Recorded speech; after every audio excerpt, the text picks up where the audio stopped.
Hey, what's going on, guys? What's going on, YouTubers? I'm going to talk to you today about how South Africa has expelled its Israeli ambassador, and I believe this is an unjust thing on the government of South Africa's part, the government of national unity that consists mainly of the ANC and the DA, the African National Congress and the Democratic Alliance. Those are the two main political parties in this government of national unity. Well, what had happened was Ariel Saidman, who is Israel's ambassador to South Africa, has been given 72 hours to leave the nation of South Africa, and this was unjust. The main reason the South African government is doing this is because they had recently conducted naval exercises with Iran, and they refused to support the democratic protest in Iran. So they're trying to take the focus off of that. They also recognize the President Maduro of Venezuela, even though President Maduro was dealing with narco-terrorists. He's no longer the president of Venezuela,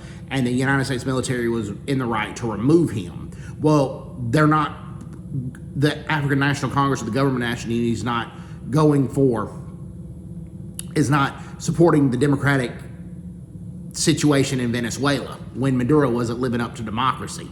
So this Gaza war, and all Israel was pretty much doing was responding to the October 7th Hamas terrorist attack, and Israel was basically defending itself.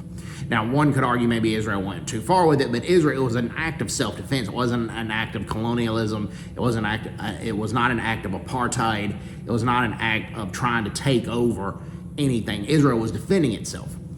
Well, South Africa has taken Israel to International Criminal Court for this, and now they're expelling Israel's ambassador. They're doing this because they're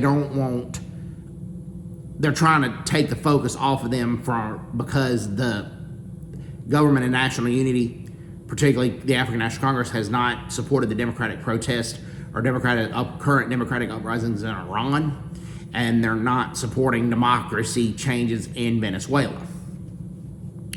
And this is just a cheap move. Israel does not need South Africa, and this is just, like I said, it's just a cheap move. This just shows you the evilness and the incompetency of the African National Congress, and this shows you how spineless the Democratic Alliance is by not standing up to the African National Congress since they've been in this government of national unity. So, hope everybody's doing well. Take care. God bless them. Bye-bye.